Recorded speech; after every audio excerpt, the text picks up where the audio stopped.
Hello friends, welcome to Gargi classes. आज date है 25 March 2021 और देख लेते हैं इंडियन एक्सप्रेस की इंपॉर्टेंट न्यूज़ जो अभी हम इस वीडियो में डिस्कस करने वाले हैं।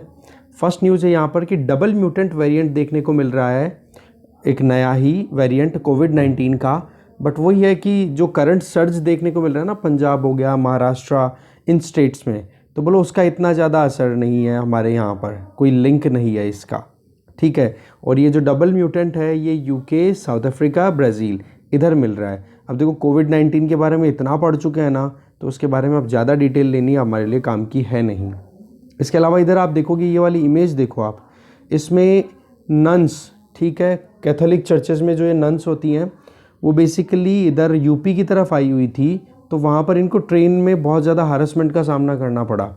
तो जो केरला के सीएम है विजयन, उन्होंने अपनी तरफ से विरोध जताया कि भाई जो ये कैथोलिक नन्स गई हुई हैं उनके साथ में मिसबिहेव किया गया ट्रेन में, तो उसी को लेकर के बात है इसमें। फिर जो हमारे होम मिनिस्टर हैं उन्होंने रिप्लाई किया कि हम एक प्रॉपर एडिक्वेट एक्शन लेंगे जिन्होंने भी इनको हरास किया है, क्योंकि इनके ऊपर प्रेशर बनाया जा रहा था कि आप रिलीजियस कन्वर्जन करो। अब आप देखो इंडिया जैसे सेक्युलर कंट्री में हमारा कॉन्स्टिट्यूशन क्या कहता है, we are a secular country. हर एक रिलीजन को आर्टिकल 25 से लेकर 28 के बीच में फ्रीडम, मतलब राइट टू रिलीजन दिया हुआ है। उसके बावजूद मतलब यहाँ पर इस तरीके का माहौल बनना, ये कहीं ना कहीं दुख की बात है, राइट। वैसे तो पूरा मुद्दा पॉलिटिकल है, या फिर ये इंसिडेंट जो था हमने देख लिया है ना, डिस्कस नहीं करेंगे। फिर आगे चलें, हमारे लिए इम्पोर्टेंट न्यूज़ तो ये आप देख सकते हो। इसमें हम देखेंगे कि चीफ जस्टिस ऑफ इंडिया अभी करंटली S.A. बोबडे हैं, तो उन्होंने अपने सक्सेसर का नाम डिक्लेयर किया है और वो है N.V. रमन्ना। ओके, तो चीफ जस्टिस, अब जब ये नए सक्सेसर बनेंगे, नए जो चीफ जस्टिस ऑफ इंडिया बनेंगे, तो ये इनका नंबर होगा 48th, ठीक है। और इनकी सर्विस होगी 16 महीने की लगभग। एक बार अपॉइंटमेंट होने के बाद में इनका चलेगा अगस्त 2022 तक इनका रूल कंटिन्यू, मतलब इनका टेन्योर कंटिन्यू रहेगा एज ए CJI। ओके, बाकी देखो इस चीज़ में कोई ज़्यादा इंपॉर्टेंट है नहीं कि इन्होंने कौन कौन से केसेस में पार्टिसिपेट किया। अब देखो CJI बन रहे हैं तो इंपॉर्टेंट केसेस तो डेफिनेटली हैंडल किए ही हैं इन्होंने, ठीक है। तो ज़्यादा कुछ डिस्कशन के लिए है नहीं इसमें कंटेंट। ये बीच में जो बता रहा है ये वाला आर्टिकल, ये लॉकडाउन को 1 साल हो गया ना, उससे रिलेटेड ये सर्वेज को इंडियन एक्सप्रेस प्रिंट कर रहा है। इसमें बता रहा है कि सर्विस सेक्टर बहुत ज़्यादा डिस्ट्रेस में है और उसका मेन जो असर देखने को मिल रहा है वो वुमेन की लाइफ में बहुत ज़्यादा मुश्किल हो गई है। एक आशा थी उनकी ज़िंदगी में, वो बुझती हुई दिखाई दे रही है या फिर बहुत मुश्किलों का सामना कर रही है। तो यहाँ पर केस स्टडीज़ बताई जा रही है। 1-2 केस स्टडीज़ को आप पिक कर सकते हो जो आपके ऐसे राइटिंग में काम आ सकता है। मैं रिपीट कर रहा हूँ, केस स्टडीज़ को आप कोट कर सकते हो जब भी कोई इंट्रोडक्टरी पार्ट लिखो, कुछ भी लिखो, तो इस आर्टिकल को आप खुद से देखोगे और जो आपको सुटेबल केस स्टडी लगे ना, कोई भी एक एग्जाम्पल, वो आप लिख करके रख लो कि कोविड-19 का साइड इफेक्ट क्या रहा, या वुमेन जॉब के ऊपर क्या असर रहा, या फिर वुमेन एम्पावरमेंट के ऊपर कोई आपको ऐसे लिखना हो, तो उस केस में आपके ये काम आ जाएगा एनेक्डोट, एक तरीके से छोटा सा एनेक्डोट। इधर वाला ये आर्टिकल है तो डिस्कस करने लायक कुछ है नहीं इसमें। इधर वाला आर्टिकल वॉन्ट से चीज़, बेसिकली जो यूरोपियन यूनियन और इंडिया, इनके बीच में जो फ्री ट्रेड एग्रीमेंट है वो लगभग क्लोजर के पास में फाइनलाइज होने वाला है। तो यहाँ पर जो मुद्दा है ना वो ये है कि जो डेयरी इंडस्ट्री है वहाँ से ऑब्जेक्शन लाया जा रहा है, क्योंकि यूरोपियन यूनियन लगातार इंडिया पे प्रेशर बना रही है कि चीज़ इंपोर्ट को फ्री किया जाए। अब हमारे साथ में क्या कंसर्न है और क्या ऑब्जेक्शन आ रहा है, उस पॉइंट ऑफ व्यू से इस आर्टिकल, इस न्यूज़ को हम डिटेल में डिस्कस करेंगे। इसके अलावा एक भी न्यूज़ फ्रंट पेज पे इंपॉर्टेंट नहीं है। आगे चलते हैं।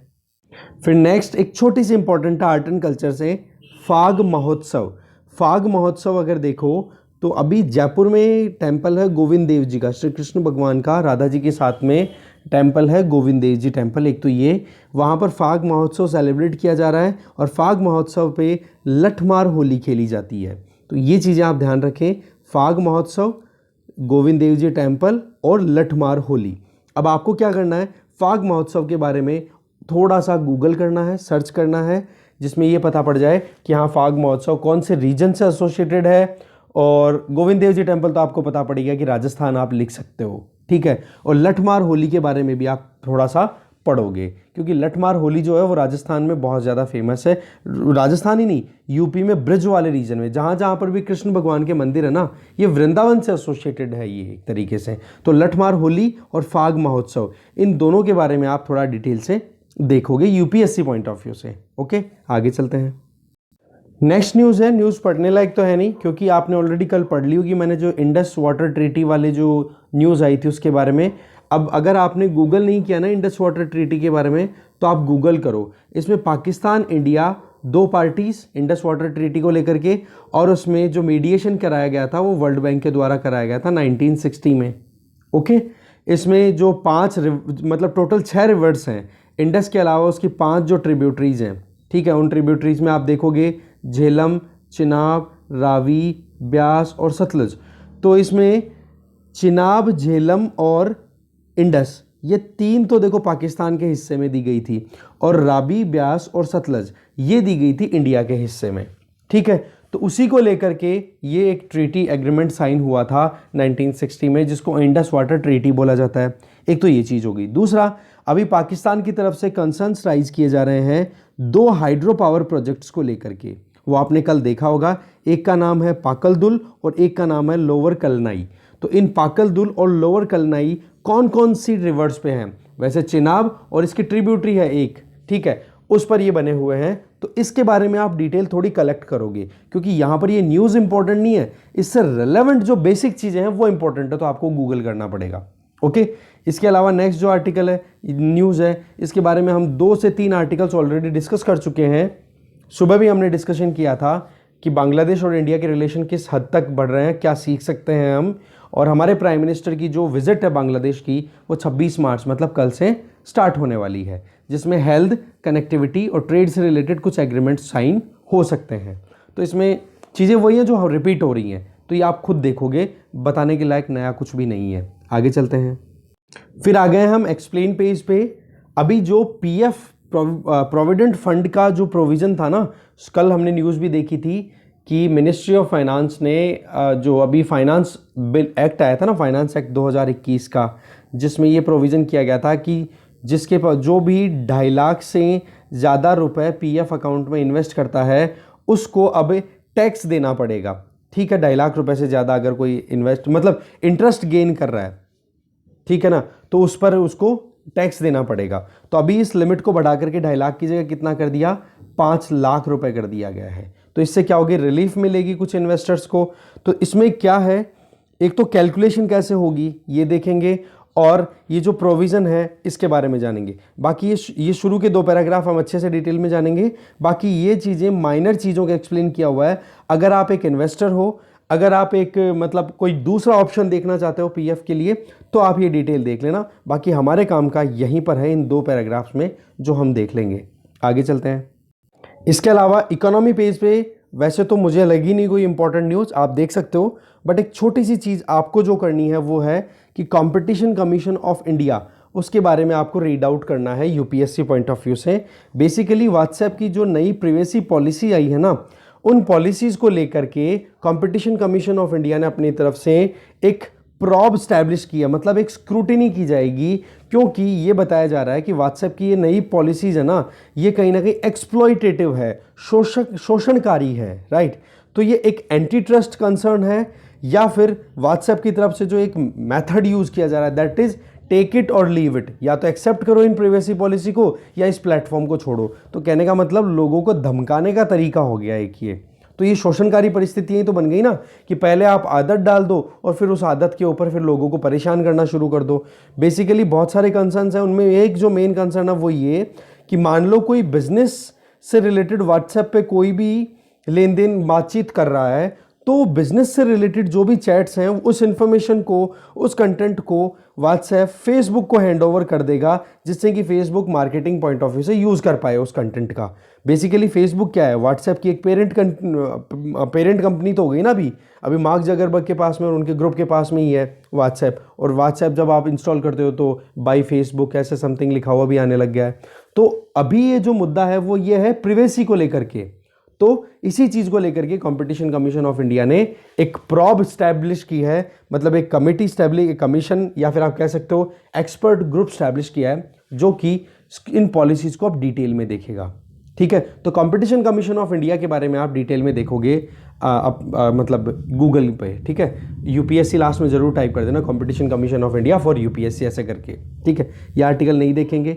फ्यूल प्राइसेस हैं वो कट की है, अभी कुछ काम का नहीं है, ये टेम्परेरी चीज़ें हैं, और एक भी न्यूज़ अब काम की नहीं है आगे। यहाँ पर इंडस्ट्रियल एक्टिविटीज़ के ऊपर है कि इंडस्ट्रियल एक्टिविटीज़ अब मोमेंटम ले सकती हैं। ठीक है, ले लेंगी आगे आने वाले टाइम में। तो अभी ये बात कही है नीति आयोग के सीईओ कौन है नीति आयोग के? अमिताभ कांत, उनके द्वारा ये कहा गया है। इसमें एक रिपोर्ट रिलीज़ की है, वो देखो ये बहुत बार रिपीट होती रहती है, तो इसको ज़्यादा ध्यान से देखने की ज़रूरत है नहीं, बाकी ये देख लो। पर फिर भी एक रिपोर्ट रिलीज हुई है जिसका नाम है एक रिपोर्ट रिलीज़ की है जिसका नाम है supporting India sustainable development goal, the socio economic impact of UK business in India. ये रिपोर्ट पब्लिश हुई है, और नीति आयोग के सीईओ हैं अमिताभ कांत। उन्होंने कहा कि इंडस्ट्रीज़ जो हैं वो अब वापस से ट्रैक पे आना शुरू हो जाएंगी। ठीक है, अब जो भी बचे हुए 2-4 आर्टिकल हैं उनको डिटेल में देख लेते हैं। हाँ, वर्ल्ड पेज पे एक न्यूज़ ये रह गई कि यूनाइटेड नेशन जो ह्यूमन राइट्स काउंसिल है, वहाँ पर श्रीलंका के अगेंस्ट में ह्यूमन राइट्स के वायलेशन को लेकर के रेजोल्यूशन इंट्रोड्यूस कर दिया गया है, जिसमें इंडिया ने तो देखो वोट देने से एब्सटेन कर दिया, बल्कि जो डेमोक्रेटिक कंट्रीज़ हैं उन्होंने तो कहीं ना कहीं रेजोल्यूशन को पारित किया, और जबकि दूसरी तरफ देखोगे चाइना, पाकिस्तान, ये कंट्रीज़ हैं, उन्होंने इस रेजोल्यूशन के अगेंस्ट में वोट किया है। तो बेसिकली जो तमिल माइनॉरिटीज़ है उनके खिलाफ में जो भी एट्रोसिटीज़ वहाँ पे हुई है ना श्रीलंका में, उसको लेकर के ये पूरा मुद्दा है। ठीक है ना, तो अब आपके लिए थोड़ा सा एक और टास्क आ गई, United nation human rights council के बारे में अब आपको देखना है। देखो बेसिकली न्यूज़पेपर पढ़ने का यही तरीका है, यूपीएससी या कोई भी एग्जाम पॉइंट ऑफ व्यू से आप देखो कि न्यूज़ आ गई, न्यूज़ में कौन सी बॉडी हाईलाइटेड है, उस बॉडी के बारे में हमें डिटेल कलेक्ट कर लेनी है और लिख लेनी है, एक डायरी मेंटेन कर लो आप उस पर।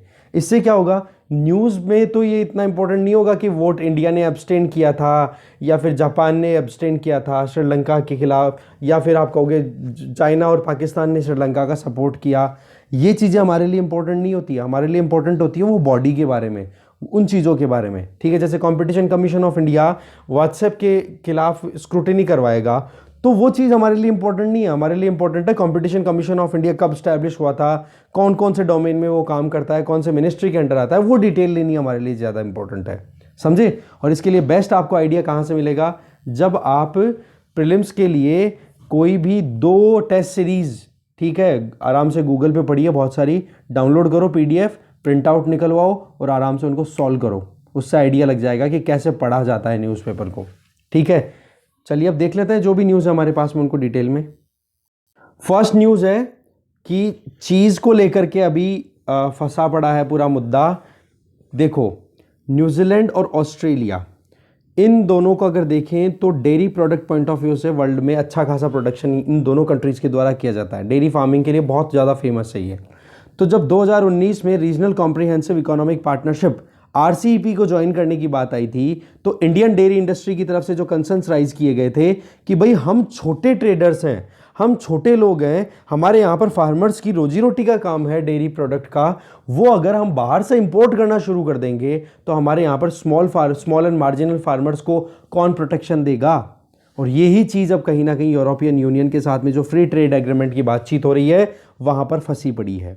ठीक है, तो बेसिकली पॉइंट यहाँ पर क्या है, देखो यूरोपियन यूनियन जो है ना, एक सेकेंड आप रुकिए, यूरोपियन यूनियन वर्ल्ड में जितना चीज़ प्रोड्यूस होता है ना, वर्ल्ड में टोटल चीज़ के प्रोडक्शन की अगर आप बात करो तो वो होता है 212.22 लाख टन 2020 के हिसाब से देखें तो उसका आप देखो ऑलमोस्ट मोर देन 45%, लगभग 50% के लगभग केवल और केवल EU में प्रोड्यूस किया जाता है चीज़। ठीक है, तो ये तो पूरी डोमिनेंस है, और हमारे यहाँ पर अगर चीज़ को हम इंपोर्ट करना शुरू कर देंगे तो आप बताओ कैसे काम चलेगा। हमारे जो स्मॉल एंड मार्जिनल फार्मर्स हैं उनको अपनी खेती से इतना पैसा नहीं मिलता, तो उस इनकम को सप्लीमेंट करने के लिए वो लोग रिलाय करते हैं इस पे, डेयरी फार्मिंग पे या लाइव स्टॉक पे। तो अगर उनका उस रोजी रोटी पर भी लात मार दी जाएगी, उनके पेट पर लात मारी जाएगी, तो फिर बाद में हमारे किसानों का मालिक कौन।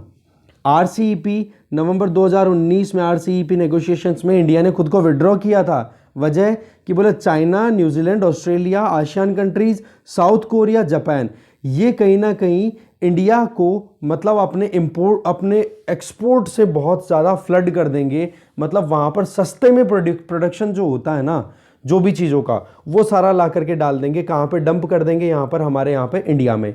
तो हमारे जो प्रोड्यूसर्स हैं, हमारे जो लोग हैं, वो कहीं ना कहीं क्राइसिस का सामना करना पड़ेगा। और ऑस्ट्रेलिया और न्यूजीलैंड की पर्टिकुलर बात करें तो यहाँ पर तो आप देखो कि कितना ज़्यादा जो डेयरी फार्मिंग है वो ज़्यादा फेमस है। तो पॉइंट यहाँ पर क्या आ गया कि आप अमीरों को फ़ायदा पहुँचाने के चक्कर में गरीबों के पेट पे लात मारो तो वो तो बहुत ज़्यादा परेशानी का कारण बन सकता है। आज हमारे यहाँ पर भी चीज़ का प्रोडक्शन अच्छा खासा होने लग गया है जब से पिज़्ज़ा इंडस्ट्री आई है ना इंडिया में, तब से। तो पॉइंट यहाँ पर क्या आ गया कि देखो यूरोपियन यूनियन का प्रोडक्शन बहुत ज़्यादा है चीज़ का, हमने देखा अभी लगभग 50%।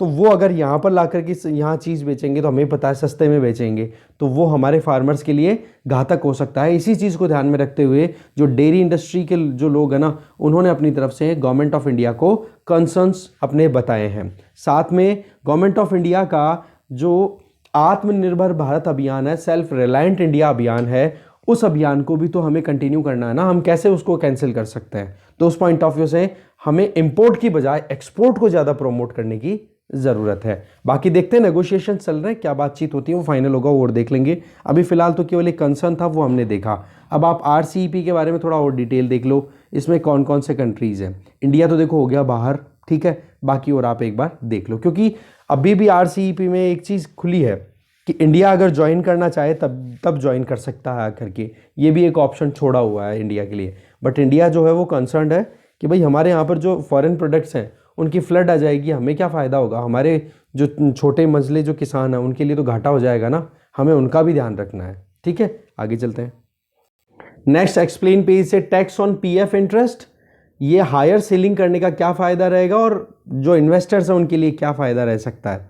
देखो बेसिकली एक मेजर रिलीफ देखी जा सकती है जो लार्ज नंबर ऑफ मिडिल और हाई इनकम अर्नर्स जो है ना, जिनकी इनकम जो मिडिल कैटेगरी में कंसिडर किया जाए या फिर हाई इनकम कैटेगरी में कंसिडर किया जाए, तो गवर्नमेंट ने जो है वो लिमिट को डबल कर दिया है कि जो भी प्रोविडेंट फंड में PF में इन्वेस्ट कर रहे हैं उनको अब इंटरेस्ट इनकम के ऊपर जो टैक्स देना पड़ेगा ना, वो अब मतलब एक रेंज है वो बढ़ा दी गई है। तो बजट में तो बेसिकली 2021-22 का जो बजट था ना, जो अभी हमारे यहाँ पर इंट्रोड्यूस हुआ था पिछले महीने, तो उस मंथ में बताया गया था कि 2.5 लाख रुपए तक, है ना, प्रपोज क्या थी, लिमिट क्या थी, 2.5 लाख रुपए तक एक साल की।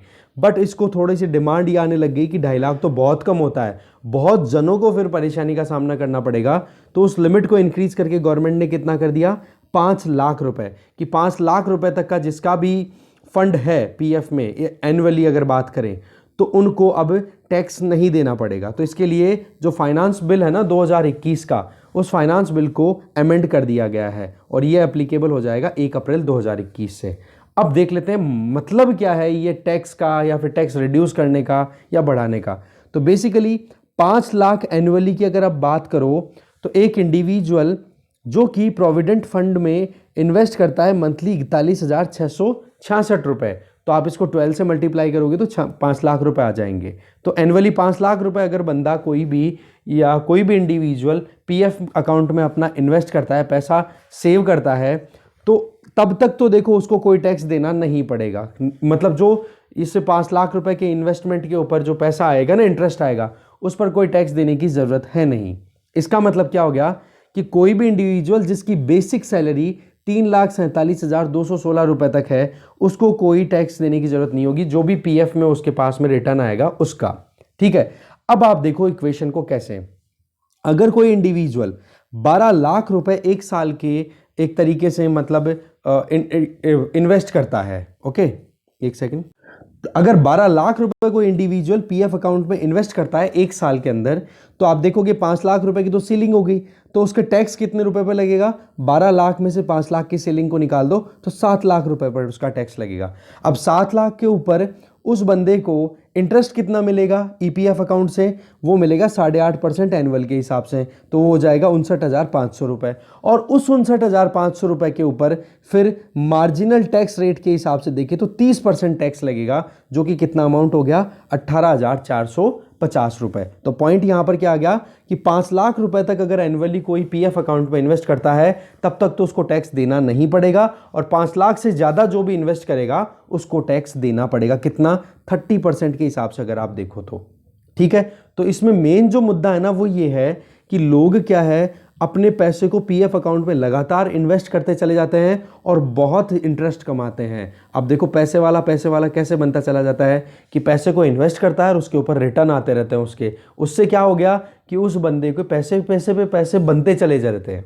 ठीक है, तो इस चीज़ को रोकना बहुत ज़रूरी है, नहीं तो इनइक्वालिटीज़ लगातार बढ़ती चली जाएंगी और जो एक्सचेकर है गवर्नमेंट या जो बैंक्स हैं उनकी बैलेंस शीट पर भी दबाव बनता चला जाता है, क्योंकि एक तरफ तो लोग इन्वेस्ट कर रहे हैं तो वो तो ब्याज मांगते हैं, दूसरी तरफ बैंक अपना पैसा अपना खुद का खर्चा भी निकालते हैं और जो इन्वेस्टर्स हैं उनको पैसा ब्याज भी देना होता है, तो बैंक उनको लोन देते हैं, दूसरे जो बोरोवर्स हैं उनको लोन देते हैं। बट आज आप देखो एनपीएस की कितनी मुश्किल आ चुकी है, तो ये लोन तो एनपीए में कन्वर्ट हो रहा है, तो बैंक कहाँ से पैसा ला करके देगा इनको 8.5%। तो इसके लिए फिर टैक्स का ये प्रोविज़न किया जा रहा है। ठीक है, तो यहीं पे हमारी जो इम्पोर्टेंट डिस्कशन थी ना वो हमने आज कर ली है। न्यूज़पेपर आपको मिल ही जाएगा, टेलीग्राम चैनल ज्वाइन कर सकते हो, लिंक डिस्क्रिप्शन बॉक्स में दिया हुआ है। तो thank you very much for watching this video.